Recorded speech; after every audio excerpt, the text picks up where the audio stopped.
Hello नमस्कार, मैं राजेश भारद्वाज आप सभी का क्लैट प्रेप के ऑनलाइन प्लेटफॉर्म पर हार्दिक स्वागत करता हूं। Hello everyone, welcome to CLAT prep. जैसा कि आप सभी को पता है, हम डेली न्यूज एनालिसिस करते हैं, फैक्चुअल एनालिसिस करते हैं और उसके बाद 20 क्वेश्चंस की प्रैक्टिस भी करते हैं। और ये प्रोसेस हमारी डेली चलती है वीक में, और उसके बाद लास्ट जो हमारा वीकडे होता है उसके अंदर हम पूरे वीक की न्यूज़ का एक वीकली रैपअप करते हैं। तो सबसे पहली बात, आपको अभी तक पता लग चुका होगा कि हम इस सेशन में सिर्फ और सिर्फ जो हमने स्टार्टिंग के डेज में जो न्यूज़ कवर की होती है हम उसका सिर्फ एक रैपअप करते हैं, यानी कि उसको जस्ट एज क्विक रिवीजन की तरह पर हम उसको पढ़ते हैं। तो बस उसी सीक्वेंस को कंटिन्यू करते हैं। कुछ ऐसे इंपॉर्टेंट न्यूज़ जो हमने हफ्ते भर में पढ़ी होंगी हम उसका जस्ट एक बार रिवीजन कर लेते हैं। तो चलिए स्टार्ट करते हैं इस हफ्ते की कुछ इंपॉर्टेंट न्यूज़ के साथ। जैसे सबसे पहले, exiting refugee status getting back dignity. देखो ये वाला आर्टिकल आपने पढ़ा होगा कि जो आपका 20 जून था, उस 20 जून को क्या सेलिब्रेट किया जाता है? तो उस दिन सेलिब्रेट करते हैं वर्ल्ड रिफ्यूजी डे। तो जो रिफ्यूजी होते हैं वो किसी भी कारणवश किसी भी जगह को छोड़कर कहीं भी अगर चले जाते हैं और कहीं पर शरण लेते हैं, है ना, कहीं पर वो वहाँ पर बसेरा कर लेते हैं और वहाँ पर रहना चाहते हैं, तो हम उसे रिफ्यूजी कह देते हैं सिंपल सी भाषा में। तो हमारे देश में बहुत से देशों से रेफ्यूजी आते हैं, जैसे तिब्बत से आते हैं, जैसे आपके म्यांमार से भी आ जाते हैं, जैसे आपके बांग्लादेश से भी आते हैं। तो जो हमारे यहाँ पर जैसे श्रीलंका वाला ये केस है, ठीक है, क्योंकि अभी क्या हुआ था, श्रीलंका के 2 केस हुए हमारे सामने। एक श्रीलंका का आदमी था, उसको यूएपीए हमने पढ़ा था, अनलॉफुल एक्टिविटीज प्रिवेंशन एक्ट, जो कि 1967 में आया था। उस यूएपीए के एक्ट के अंडर उसको 10 साल की सजा दी गई। उसके बाद उसकी सजा को कम करके 7 साल कर दिया गया, और उसने कहा कि जब मेरी सजा पूरी हो जाएगी तो मैं भारत में रहना चाहूंगा। अब भारत में रहना चाहेगा तो हमारे यहाँ पर हमारी जो बेसिकली हाई कोर्ट, उसने कह दिया कि इंडिया कोई धर्मशाला तो है नहीं कि यहाँ पर कोई भी आकर रहने लगेगा, और उसको जबरदस्ती वहां से निकालने के ऑर्डर दे दिए जाते हैं। एक दूसरा सिनेरियो होता है जिसमें एक श्रीलंकन आदमी होता है जो भारत में रेफ्यूजी मतलब कि यहाँ पे रह रहा होता है, उसको यहाँ से निकाल दिया जाता है। और निकालता कौन है? हमारे यहाँ पर जो यूएन की जो एजेंसी बनी हुई है जो ये सारा मैटर देखती है ना, उसी ने उसको प्रॉपर डॉक्यूमेंटेशन के साथ निकाल दिया और वापस श्रीलंका भेज दिया। और जब वापस श्रीलंका भेजा तो उसको वहां पर दोबारा से गिरफ्तार कर लिया गया, और उसको इस बिहाफ पर गिरफ्तार किया गया कि वो इलीगल तरीके से भारत चला गया था और वो ऐसा अलाउड नहीं है। तो देखो, जो दुनिया भर में रेफ्यूजी होते हैं वो भी है तो इंसान ही ना, तो उनके भी फंडामेंटल राइट्स की प्रोटेक्शन होनी चाहिए, उनको भी जीने का अधिकार है। वो बात की बात है कि वो एजुकेशन के चक्कर में, कहीं पर बेटर फैसिलिटीज के चक्कर में, रिसोर्सेज के चक्कर में, ठीक है, वहाँ पर मिलिट्री जो वहाँ पर जो जैसे सरकार है बार बार उसका वहाँ पर कूप हो जा रहा है ना, यानी कि वहाँ पर तख्ता पलट हो जा रहा है, लोग दुखी हैं, वो कहीं और जाकर रहना चाहते हैं, तो उनकी राइट्स को बचाने के लिए भी तो कोई ऑर्गेनाइजेशन बना होगा। बस उसी के साथ 20 जून को क्या सेलिब्रेट किया जाता है? World refugee day. और 2 केस हमारे सामने देखे तो इस आर्टिकल में डिस्कस किया गया था कि यार दुनिया में जब 2 जगह से रिफ्यूजी आते हैं, जब तिब्बत वाले आते हैं तो देखो हमने एक पॉलिसी बना रखी है, basically Tibetan rehabilitation policy, TRP जिसको कहते हैं, 2014। इसके अंदर अगर तिब्बत से कोई आता है तो हम उसका वेलकम करते हैं, उसको लोकल इंटीग्रेशन करने के लिए, है ना, लोकली उसको इंटीग्रेट किया जाता है कि भाई तू यहाँ पे रह ले। लेकिन जब कोई श्रीलंका की तरफ से आता है तो हम उसे वहां से भगा देते हैं। तो ऐसा क्यों है? ऐसे 2 चेहरे क्यों हैं इंडिया के रेफ्यूजीज के मामले में? बस इसी बात का इसमें डिस्कशन किया गया, ठीक है, और हमने इसको अच्छे से पढ़ लिया था। मैं थोड़ा सा आगे स्किप कर जाता हूं।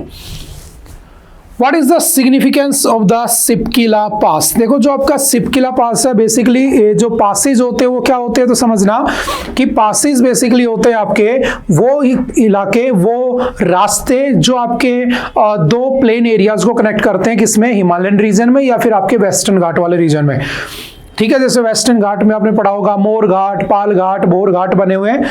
जैसे हिमालयन रीजन में जम्मू कश्मीर में आपने सुना होगा खारतुंगला पास, जोजिला पास, बुर्जिला पास, है ना, इनको हिंदी में दर्रे कह देते हैं। तो दर्रे यानी कि पासेज क्या होते हैं कि जैसे गेट बना हुआ है और मुझे उधर जाना है, तो गेट मान लो ये जो दीवार है ये क्या हो चुकी है, आपकी माउंटेन हो चुकी है, और मुझे वहां कनेक्ट करना है, तो जो गेट बना हुआ है, जो रास्ता बना हुआ है, उसे पास कह देते हैं, सिंपल, और कुछ नहीं है।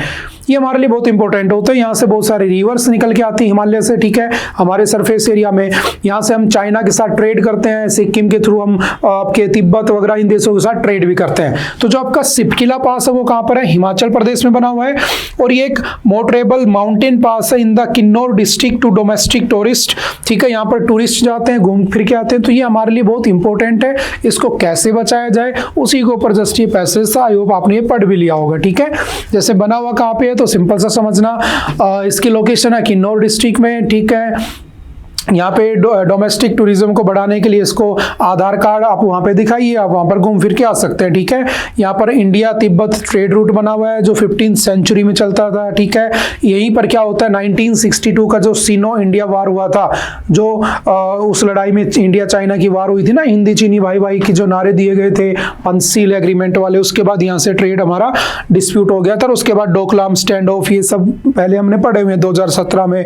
ठीक है, उसके बाद कोविड-19 आया तो हमने इसी के थ्रू हमने वहां पर चीजें पहुंचाई होती हैं। ठीक है, तो इनकी इंपॉर्टेंस बहुत होती है, बहुत सारे धर्रे बने हुए हैं, बहुत सारे पासेस बने हुए हैं, आपने पढ़ लिया होगा, मैं थोड़ा सा स्किप कर जाता हूं। ठीक है, FATF भी हमने काफी बार पढ़ा है। G7 की समिट हुई थी 1989 में, उस समय फाइनेंशियल एक्शन टास्क फोर्स बनाया गया था।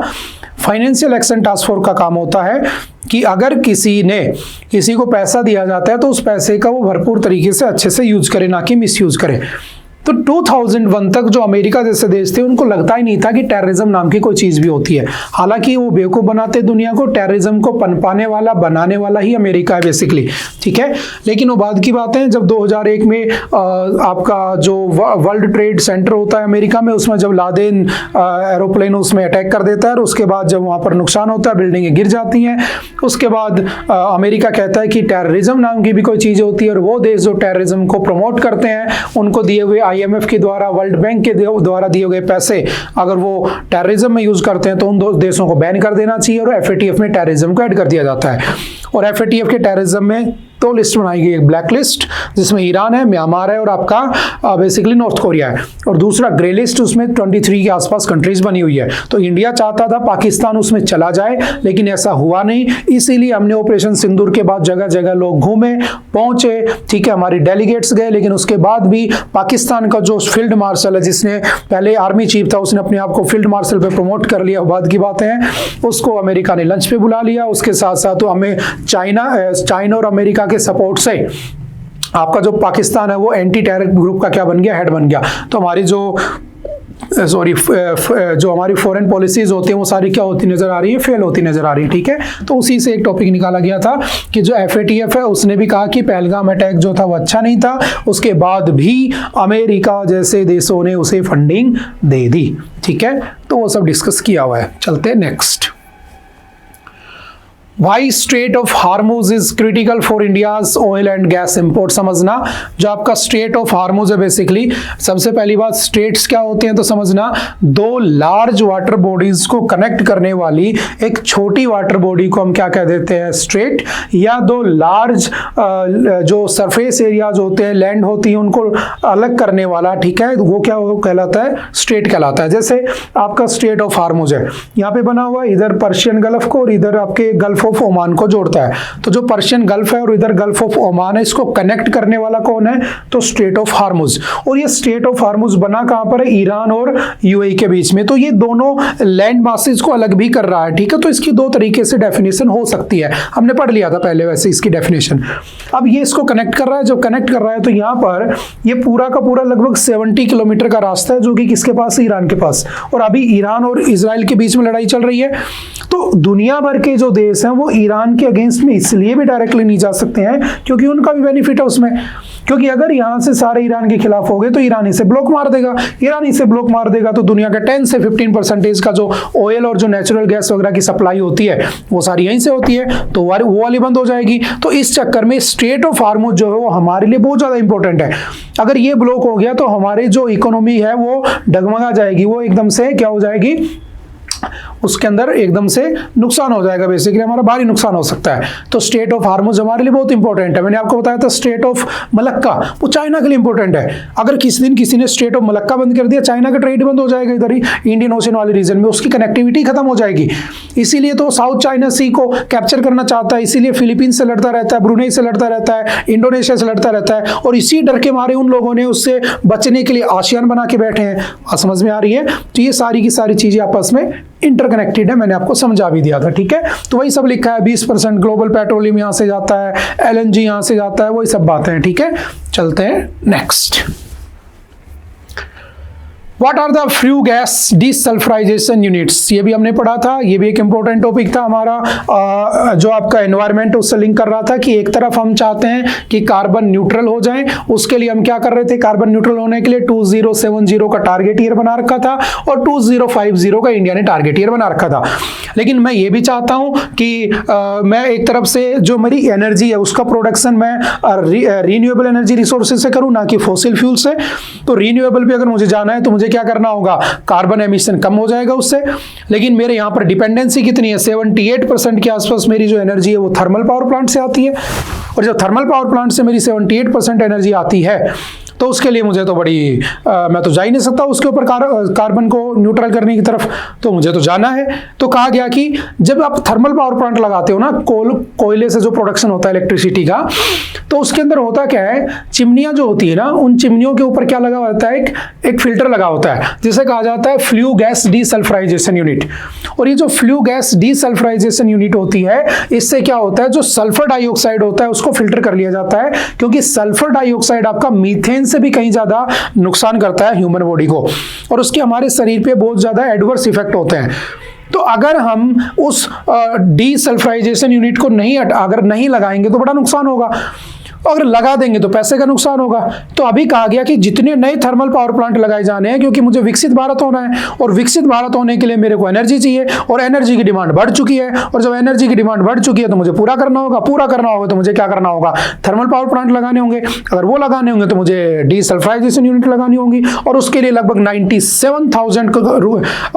97,000 करोड़ रुपीज का नुकसान होगा, लगभग 1 लाख करोड़ रुपए मुझे चाहिए। तो सरकार ने कहा कि अब से जो भी तुम लगाओगे ना प्लांट, उस प्लांट के अंदर क्या मत लगाना, डीसल्फराइजेशन यूनिट मत लगाना। ये तो गलत बात है ना, फिर तो एनवायरनमेंट को नुकसान हो जाएगा। एक तरफ तुम कहते हो कि मुझे एनवायरनमेंट बचाना है, एक तरफ तुम कहते हो कि नहीं ये मत लगाओ, तो उसी के ऊपर ये डिबेट हो रखी है और कुछ नहीं है, ठीक है। तो आई होप आप ये बातें पढ़ भी चुके हैं पहले। चलते हैं next. India will continue efforts to strengthen ties with Cyprus. Cyprus क्यों गए थे मोदी जी? तो देखो ये आपका साइप्रस, ठीक है, ये इसकी कैपिटल है निकोसिया, यहाँ पर बना हुआ है टर्की, ये है सीरिया, ये है लेबनान। तो जब हमारे यहाँ पर ऑपरेशन सिंदूर चल रहा था उस समय पहलगाम अटैक के बाद, तो उस समय पाकिस्तान की हेल्प करने के लिए आ गया टर्की, और टर्की ने दे दिया उसे ड्रोन, और जब उसने ड्रोन दे दिया तो हमें पता चल गया तो हमने कहा यार ये तो टर्की ने बड़ा गलत किया, क्योंकि जब 2023 में टर्की में भूकंप आया था, अर्थक्वेक आया था, और जब वहां पे बहुत सारे लोगों को नुकसान हुआ था, मौत हो जाती है, मर जाते हैं बहुत सारे लोग, तब हम एक ऑपरेशन करते हैं, ऑपरेशन दोस्त। हम दोस्ती निभाते हैं, लेकिन वो हमारी दोस्ती को तोड़ देता है ना, वो ड्रोन दे देता है किसको, पाकिस्तान को, तो हमें लगाया ये तो गलत बात है। तो अभी मोदी जी जा रहे थे G7 मीटिंग अटेंड करने के लिए कनाडा, तो कनाडा जाते जाते बोले कि मैं पहले कहाँ होते हुए जाऊंगा, साइप्रस। पहले किसी प्राइम मिनिस्टर की विजिट थी साइप्रस में, और वो भी बड़े खुश हुए कि यार भारत का प्रधानमंत्री आया है। उन्होंने उन्हें उनका जो हाईएस्ट सिविलियन अवार्ड था वो दे दिया। और याद रखना इसी के साथ मोदी जी के पास 20 या 21 हाईएस्ट सिविलियन अवार्ड हो चुके हैं दूसरे देशों के। वो बाद की बात है कि हमारे डिप्लोमेटिक रिलेशंस कुछ ऐसे हो चुके हैं कि दुनिया में हमारे को नुकसान झेलना पड़ रहा है, वो बाद की बात है, ठीक है। गए, मिला, उनसे कहा, उन्होंने मैसेज दिया कि टर्की अगर तुम हमारे दुश्मन के पास आ सकते हो, हम तुम्हारे दुश्मन के पास आ सकते हैं, बस एक सिंपल मैसेज देने के लिए, ठीक है। और वहां से वो वापस कनाडा निकल जाते हैं, ठीक है। तो वो वाली न्यूज है और कुछ नहीं है। टर्की कब आजाद हुआ था? 1960। साइप्रस कब आजाद हुआ था? 1960 में। और उसके बाद से वहां पर उन दोनों के बीच में एक लाइन बनी हुई है जिसे हम क्या कहते हैं, ग्रीन लाइन कहते हैं, जो उन दोनों को अलग करती है, ठीक है। साउथ साइप्रस और नॉर्थ साइप्रस। नॉर्थ साइप्रस को आपका टर्की मानता है, और साइप्रस है वो उसको उसका पार्ट नहीं मानता है, और इसी बात की दोनों में लड़ाई चल रही है। चलते हैं नेक्स्ट। ए फेयर शेयर, ये भी हमने पढ़ा था अच्छे से कि जो आपका फाइनेंस कमीशन होता है, ठीक है, जिसका आर्टिकल है 280, जिसमें 1+4, ठीक है, टोटल 5 मेंबर्स होते हैं। आज के दिन उसका जो चीफ फाइनेंस कमिश्नर है वो कौन है, तो आपको पता होना चाहिए NK सिंह, ठीक है, नंद कुमार सिंह। और अगर पूछे अगला कौन सा बनेगा 16th, तो 16th बनेगा हमारा कौन, अरविंद पनघड़िया, ठीक है, अरविंद पनघड़िया। इसके बाद 16 नंबर पे 1 अप्रैल 2026 से वो अपना ऑफिस संभालेंगे, ठीक है। अब होता क्या है समझना, फाइनेंस कमीशन का काम है कि जो पैसा स्टेट से आता है उस पैसे का रीएलोकेट करना। और 14th फाइनेंस कमीशन ने कहा था कि कम से कम 42% हमें देना है, ठीक है, वर्टिकल डिस्ट्रीब्यूशन होना चाहिए पैसे का। बट 15th फाइनेंस कमीशन ने उसे 41% रखा। तो होता क्या है कि जब आप पैसा कमाते हो तो आप 100 में से 41% पैसा शेयर कर रहे हो, और उसके बाद जो हाई इनकम जनरेट करने वाले स्टेट है जिनमें पॉपुलेशन कम है उनको तुम कम पैसा देते हो, और जो लो इनकम जनरेट करते हैं और हाई पॉपुलेशन उनको ज्यादा देते हो। तो साउथ वाले जो स्टेट है जैसे तमिलनाडु हो गया, कर्नाटका हो गया, इवन आपका इधर महाराष्ट्र हो गया, ये हो गए नाराज, ये बोले कि ऐसा नहीं होना चाहिए, हम ज्यादा पैसा कमाते हैं, हमें ज्यादा शेयर मिलना चाहिए। और इन्होंने कहा कि कम से कम वो 41% से कितना बढ़ा दो, 50% तो एटलीस्ट कर दो, हमें दे दो। और साथ साथ उन्होंने कहा कि जो तुम सेस लेते हो, जो तुम सरचार्ज लेते हो, उसका पैसा तो शेयर ही नहीं करते हो, क्योंकि जो सरकार होती है वो सेस और सरचार्ज का पैसा शेयर नहीं करती है। सेस होता है जैसे एजुकेशन के नाम पे सेस आ गया, हेल्थ के नाम पे सेस आ गया, ठीक है। सरचार्ज टैक्स ऑन टैक्स को सरचार्ज क्या देते हैं, जैसे जिसकी सैलरी मान लो 50 लाख रुपए जा रही है तो ज्यादा सैलरी में जा रहा है तो उसके ऊपर अलग से टैक्स ले लिया जाता है। तो वो सारा पैसा सरकार सेंट्रल गवर्नमेंट के पास होती है, और वो जो पैसा होता है वो शेयर नहीं होता है। तो स्टेट बोले यार वो पैसा भी हमें शेयर करो, ऐसे तो गलत बात है, तुम ये तो गलत कर रहे हो। तो अभी उसके ऊपर अरविंद पनघड़िया घूमा, हर स्टेट में घूमा, लगभग 28 में से 22 स्टेट ने कहा कि भाई बिल्कुल इसे 50% करो। इवन बीजेपी रूल्ड स्टेट भी यही कह रहे थे। तब देखते हैं जब वो अगले साल से बनेगा तो हो सकता है कि वो अपने परसेंटेज शेयर को 41% से 50 कर दे, हो सकता ना करे। और इवन लास्ट ईयर तो 41% भी नहीं दिया गया था, 35% ही शेयर किया जाता था। यही वजह है कि जो स्टेट है वो कमजोर होते जा रहे हैं, सेंटर पावरफुल होता जा रहा है, ठीक है। तो इसके शेयर को अच्छा करना चाहिए, उसी के ऊपर ये न्यूज बनी हुई, बाकी हमने पढ़ लिया था। चलते नेक्स्ट। फेल्ड समिट जो G7 हुई थी, इस बार कहां पर हुई थी, आपके कनाडा में, केनास्किस में, और वो हो गई है फेल, क्योंकि उसमें ना तो रशिया यूक्रेन पे बात हुई, ना उसके अंदर इजराइल ईरान पे बात हुई, ना उसके ऊपर जो आपने इजराइल और ईरान के बीच में बॉम्बिंग हो रही है, गाजा पे बॉम्ब डाले जा रहे हैं, उस पर बात हुई, ना उसके ऊपर पहलगाम पे बात हुई, ना उसके ऊपर टेररिज्म के ऊपर बात हुई, कहीं बात नहीं हुई। ट्रंप आता है, अपने आप को पावरफुल दिखाने की कोशिश करता है, इवन बीच में छोड़ के चला जाता है, और वहां भी यही कहता है कि भारत और पाकिस्तान की लड़ाई को मैंने रुकवाया। तो ये जो G7 मीटिंग थी बेसिकली फेल हो चुकी है। उसके बेसिक चीजें हम पढ़ चुके हैं कि 1975 में बना था, 1973 के ऑयल क्राइसिस के बाद अमेरिका ने उसे बनाना चाहा, वो सब पढ़ रखा है हमने, ठीक है। अब हुआ क्या कि जब G7 हुई तो इसे फेल क्यों कहा गया, समझ गए? क्योंकि ये दुनिया के टॉप 7 कंट्रीज है जिनकी तरफ पूरी दुनिया ऐसे नजरें लगा के देखती है कि यार ये कुछ अच्छा करेंगे, ये दुनिया में फैल रही चीजों को ठीक करेंगे। लेकिन उन्होंने ऐसा कुछ भी नहीं किया, आए खाए पिए बैठे आराम से चले गए, ठीक है। तो इस समिट को क्या कहा जा रहा है, एक फेल्ड समिट कहा जा रहा है, और कुछ नहीं है, ठीक है। चलते हैं next. India launches operation Sindhu, जो हमारे ईरान के अंदर बच्चे फंसे हुए थे उनको निकालने के लिए हमने ऑपरेशन सिंधु किया होता है, याद रखना। ऑपरेशन सिंदूर टेररिस्ट को मारने के लिए हमने किया था पाकिस्तान में, पाकिस्तान पे नहीं किया था हमने, टेररिज्म के लिए किया था, टेररिस्ट पे किया था, ध्यान रखना इस बात को। और ऑपरेशन सिंधु हमने कहां पर किया, ईरान में किया है, वो अपने बच्चों को, स्टूडेंट को वहां से इवैक्यूएट करने के लिए, वापस लाने के लिए, ठीक है। और उससे पहले हमने बहुत सारे ऑपरेशंस किए जो आपको एटलीस्ट पता होना चाहिए पिछले 3-4 साल के ऑपरेशंस। जैसे ऑपरेशन इंसानियत हमने किया था, किसमें रोहिंग्याज को, रिफ्यूजी जो आए थे रोहिंग्या, उनको एड करने के लिए किया होता है 2017 में। हमने ऑपरेशन निस्तार किया होता है जब यमन के अंदर साइक्लोन आ गया था, कौन सा, साइक्लोन मेकुनु। हमने ऑपरेशन समुद्र सेतु किया था जब कोविड-19 चल रहा था, उस समय हमने जो बहुत सारे देश थे ना, इंडियंस थे बहुत सारे देशों में, उनको वापस लाने के लिए किया था। हमने ऑपरेशन देवी शक्ति किया था जब अफगानिस्तान तालिबान क्राइसिस चल रहे थे उस समय। हमने ऑपरेशन गंगा किया था कब, जब यूक्रेन के बाद और रशिया के बीच लड़ाई चल रही थी, तो हमने अपने लोगों को निकालने के लिए वहां पे ऑपरेशन गंगा किया होता है। उसके बाद हमने ऑपरेशन दोस्त किया था, ठीक है, जो टर्की और सीरिया में अर्थक्वेक के टाइम पर हुआ होता है, ठीक है। तो इस कुछ ऑपरेशन यहाँ पे डिस्कस किए हुए हैं। चलते हैं नेक्स्ट। कलकत्ता हाईकोर्ट ने कहा है कि जो मनरेगा है उसको वेस्ट बंगाल में 1 अगस्त से लागू कर दो, क्योंकि वो लगभग 2 साल से बंद थी। क्या होता है मनरेगा? महात्मा गांधी, ठीक है, या सिंपल कह सकता हूं पहले से कहते थे नरेगा, ठीक है, national rural employment guarantee act. इसमें आपको गारंटी दी जाती है कि आउट ऑफ 365 डेज आपको 100 डेज का काम मिलेगा, और अगर काम नहीं मिलता आप अप्लाई भी कर देते हो तो विद इन 15 डेज आपको पैसे मिलने शुरू हो जाएंगे, जो भी आपकी पर डे की दिहाड़ी होती है। और जो पर डे की जो दिहाड़ी होती है, पर डे का जो पैसा होता है, वो आपके कंज्यूमर प्राइस इंडेक्स के बिहाफ पर निकाला जाता है कि कितनी महंगाई चल रही है। ठीक है, ये कुछ बातें हमें पता होनी चाहिए। कब लगा था? 2005 में। ठीक है, आर्टिकल 43 में आता है डीपीएसपी के, जो कि ये कहता है कि DPSP directive principle of the state policy, state जब भी पॉलिसी बनाएगा इन प्रिंसिपल्स को ध्यान में रखेगा, बट रखे ना रखे क्योंकि ये फोर्सेबल नहीं होते हैं। तो 43 कहता है state will make provisions to provide equal wages for equal living wages, है ना, लिविंग वेज प्रोवाइड कराएगा, कम से कम जीने लायक पैसा प्रोवाइड कराएगा, तो ये उसमें भी आ जाता है। ठीक है, और महात्मा गांधी का नाम इसमें बाद में ऐड कर दिया जाता है। और बंगाल में बैन था क्योंकि बंगाल में ममता दीदी, सेंटर में है मोदी जी। तो ममता दीदी ने कहा अपने हाई कोर्ट में कि हमारी उनकी आइडियोलॉजी सेम नहीं है, तो उन्होंने पैसा बंद कर दिया। तो हाई कोर्ट ने कहा कि हाँ, पैसा बंद करना उनका राइट है। तो बीजेपी सरकार बोली कि वहां पर करप्शन होता है, लोगों को पैसा मिलता नहीं है, बीच में ठेकेदार खा जाते हैं, कॉन्ट्रैक्टर खा जाते हैं, मिनिस्टर खा जाते हैं। तो हाई कोर्ट ने कहा कि एटलीस्ट उस आदमी को तो पैसा पहुंचना चाहिए, जो उम्मीद लगा के बैठा है उसे काम मिलेगा, क्योंकि उसका राइट है ये बेसिकली, है ना, तो उसका लीगल राइट बना हुआ है आज के दिन। तो उसने कहा ठीक है, हम इसे 1 अगस्त से लागू कर देंगे, ऐसे ऑर्डर दे दिए गए। ठीक है, और उसके बाद पॉलिटिकल पार्टीज आपस में लड़ रही हैं। क्यों लड़ रही हैं? वो कहती है मेरी वजह से लागू, वो कहते हैं मेरी वजह से, क्योंकि इलेक्शन का गेम होता है पूरा। ठीक है, चलते हैं थोड़ा सा नेक्स्ट, हम पढ़ चुके हैं डिटेल में।